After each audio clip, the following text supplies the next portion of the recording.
What's up, you guys? Back with another video, and this is why you should always travel with hair products. So it's the first day of my work trip and we're in what could have been a crisis. Because I knew I'd be gone for a few days, I made sure to do a curl refresh before I left home. But here's where things went wrong.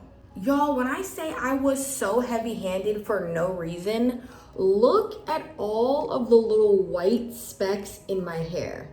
But here's where it gets worse. So I'm in the airport, right? And I see this sweatshirt. Mind you, the last 2 work trips I've been on, this sweatshirt been eyeing me. If you know, you know, couch potato couture is my jam. I'm a sucker for sweats all the time, no matter what season it's in. Long story short, baby, I see this crew neck braid and I'm like, okay, Philly, like this is cute. Add it to the little wardrobe or whatever. But if you're anything like me, we're not about to spend $20, which was a steal, by the way, on something if I don't know if it fits right. So I'm in the airport in all black, as you can see, and I put this on to make sure it fits. Now, it was a great idea because I wanted to make sure it fit, had a good idea before I made my purchase. But when I say I had infinitesimal amount of fuzzies all in my hair, and y'all, this happened in the airport before I got on the plane. So my hair was done up before I even left the state. Now, some of y'all might be thinking, sis, your hair doesn't even look that bad. Well, if you're looking at me through a front-facing camera, I gotta be in people's face tomorrow for a live session. But what's a head full of fuzzy curls to a woman that's prepared? Nothing. If you watched my natural hair lessons learned part 2, you'd know that one thing I said I would never do again was travel without hair products, and baby, I'm glad I kept my word. I made sure to bring my hair necessities in the event that I would need them, and this is the event. With that being said, oh baby, we gonna wash this hair. Now, because we're only out of the state for 4 days, we're not gonna go crazy. There was no reason for me to pick up a deep conditioner. It's not that type of party. So I took a quick little Uber to Target, and here's what I got.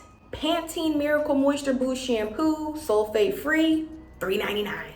As I Am leave-in conditioner, oldie but goodie, $10.99. I picked up these 2 products because I travel with just my cream and mousse, things like that, to touch my hair up. But we're in a situation where a refresh is not going to cut it. So now that you know what a sister is working with, I'm gonna jump my booty behind in the shower, shampoo my hair thoroughly, apply my leave-in conditioner, and get right with you.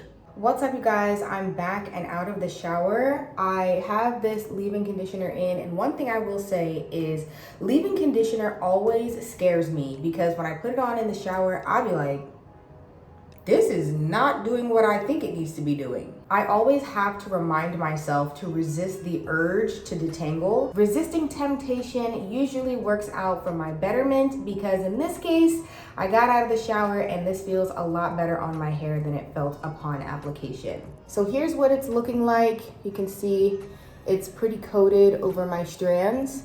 I do have fine strands, but they're high porosity, so I have to strike a balance between making sure that my strands are fully coated because my cuticle is open, while also not overdoing it because that's how we end up in the situation that we started with, where my hair is just too saturated and the product just sits on top. So for my fine-haired, high porosity girls, you might need to follow the same motto that I do, which is where there's white, there needs to be water. Of course, you can be mindful depending on the product, but most times if there's an excess of white residue on my strands, it's a hint that there's gonna be a little too much and it's gonna lead to flaking or even just the dusting where the products might mix, but it's just too much for my hair to handle. So here's an example of what I'm talking about. I'm gonna need to go in with a little water and just make sure that that's fully going through my strands and not sitting on top. Quick pro tip before I leave y'all for a few seconds,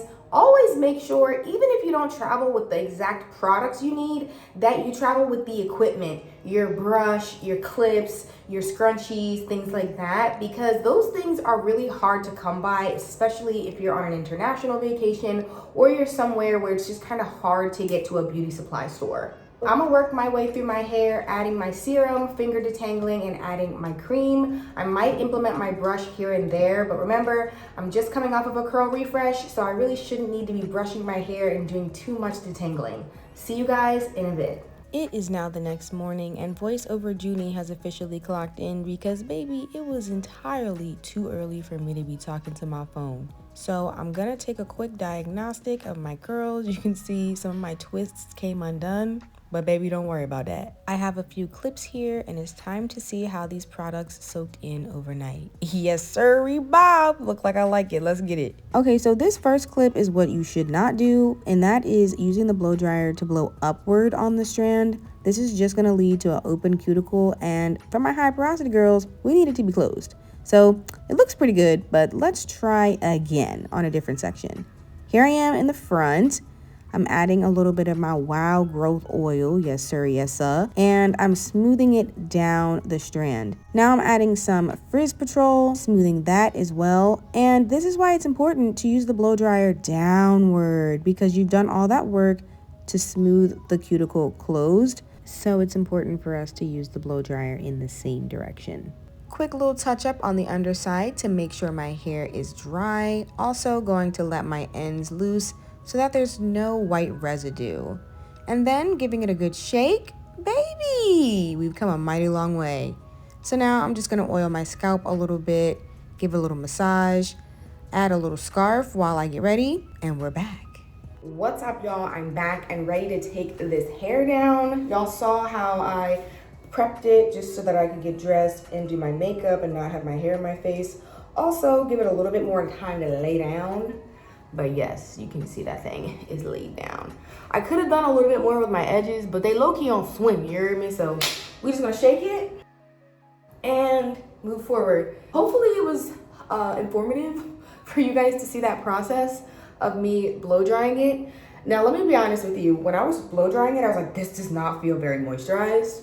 But I think it's just the movement of the air and the heat and stuff like that. But I gave my hair a little bit of time to set and it feels very moisturized. I think it looks pretty good. Like, come on, hotel. Come on, hotel blow dryer.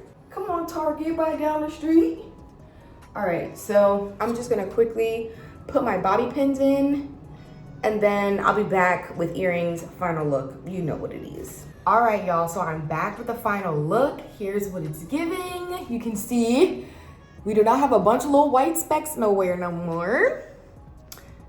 Nice, even curl. I'll give you guys a little view of the back.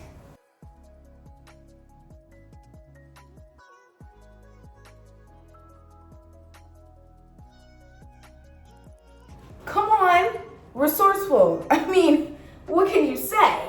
It's time for me to head out, but thank you guys so much for watching this video. Hopefully this has been a perfect example of why you should always travel with hair products. Like, comment, subscribe, do all of those YouTube things down below, and I'll see you in the next one.